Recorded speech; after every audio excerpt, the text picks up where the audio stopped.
नमस्कार दोस्तों, ऐसी मेरी परमपिता परमात्मा से प्रार्थना है कि आप सब सुखी हो, स्वस्थ हो, मस्त हो और मजे में हो। आज मैं आपकी सेवा में एक नया वीडियो लेकर हाजिर हुआ हूँ।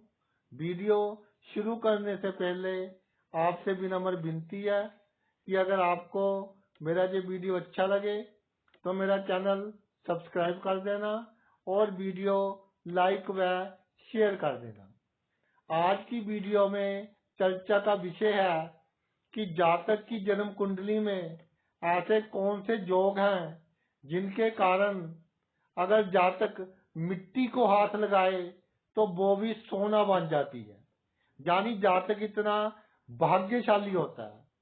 तो भाई इसमें सबसे अधिक भूमिका दो भाव निभाते हैं, लगन और नवम भाव। पहले तो लगन पर शुभ ग्रहों की दृष्टि हो, जैसे सप्तम भाव में गुरु हो या शुक्र हो, या नवम भाव में गुरु हो या पंचम भाव में गुरु हो। इसके अलावा लगन के आसपास जितने ग्रह होंगे, शुभ हो अशुभ हो क्रूर हो, मान लीजिए जहाँ गुरु है, जहाँ बृहस्पति है, जहाँ शनि है, जहाँ बुध है, जहाँ राहु है, यानी लगन के पास आगे या पीछे जितने ग्रह होंगे उतना ही जातक अधिक भाग्यशाली होगा और जो भी कार्य करेगा उसमें उसको सफलता प्राप्त होगी। इसके अलावा लगन से आगे दूसरे भाव, तीसरे भाव, चौथे भाव, पंचम भाव, इन चारों भावों में कोई ना कोई ग्रह विराजमान हो तो भी जातक बहुत भाग्यशाली होता है।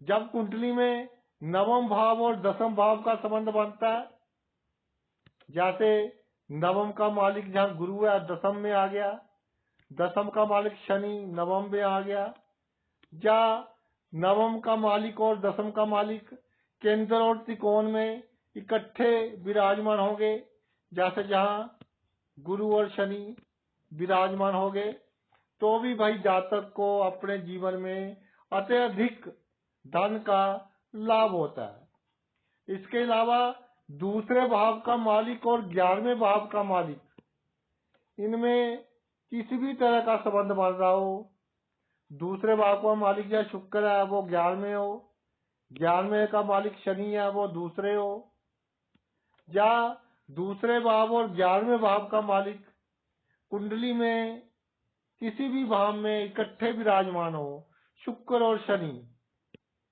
तो जातक जीवन में जो भी कार्य करेगा उसमें जातक को सफलता मिलेगी। इसके अलावा पंचम भाव ये बहुत बड़ी भूमिका निभाता है, खासकर अचानक लाभ के लिए। राजनीति में हो, बिजनेस में हो, रातों रात सफलता प्राप्त करने के लिए पंचम भाव बहुत बड़ी भूमिका निभाता है। अगर पंचम भाव का संबंध 11वें भाव से हो जाए, पंचम भाव का संबंध दूसरे भाव से हो जाए, यानी पंचम का मालिक दूसरे हो और दूसरे का मालिक पंचम हो, जब पंचम का मालिक 11वें हो और 11वें का मालिक पंचम हो, तो जातक को अचानक ही रातों रात फर्श से आसमान पर पहुंचा देता है, जमीन से आसमान पर पहुंचा देता है। इसके अलावा भाई कुंडली में 3 भाव त्रिकोण के कहे गए हैं, 1, 5 और 9। अगर इनके मालिक इकट्ठे बैठे हों, जैसे इसका मालिक मंगल, सूर्य और गुरु जहां इकट्ठे बैठ गए, या 2 भावों के मालिक इकट्ठे बैठे हों, तीसरे भाव की उन पर दृष्टि पड़ जाए, तो भी जातक बहुत भाग्यशाली होता है। ये योग तो मैंने बताए कि बहुत भाग्यशाली होने वाले योग। अब ऐसे योग जो सिर्फ भाग्यशाली बनाएंगे, बहुत भाग्यशाली नहीं, भाग्यशाली बनाएंगे, उनके बारे में चर्चा करते हैं।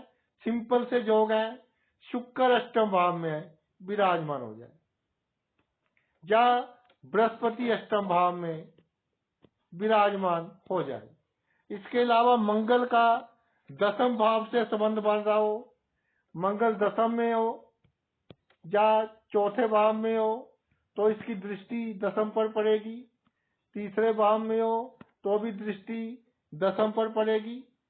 सप्तम भाव में हो तो भी दृष्टि दसम पर पड़ेगी। इसके अलावा लगन में हो तो भी केंद्र के कारण, जैसे हर ग्रह की सप्तम दृष्टि होती है, उसी तरह दसम भाव पर भी वो उसी तरह प्रभाव डालता है। इसके अलावा राहु पर आते हैं। कुंडली में राहु दसम भाव में या 11वें भाव में हो तो जातक मिट्टी को हाथ लगाए वो भी सोना बन जाती है। अपने जीवन में जातक कामयाब होता है। कामयाब का रास्ता कानूनी हो या गैर कानूनी हो, ये एक अलग विषय है, अलग बात है। तो भाई ये कुछ छोटे छोटे योग है, अगर कुंडली में बन रहे हो तो जातक के पास किसी भी वस्तु की कमी नहीं होती। और ये भी कुंडली में राज योग का निर्माण करते हैं कि जैसे पहले राजा के पास हाथी घोड़े हुआ करते थे, जिनकी कुंडलियों में ये योग बनते हैं, अच्छी गाड़ी, अच्छी बंगला, अच्छा घर और सुख सुविधा के सभी साधन होते हैं।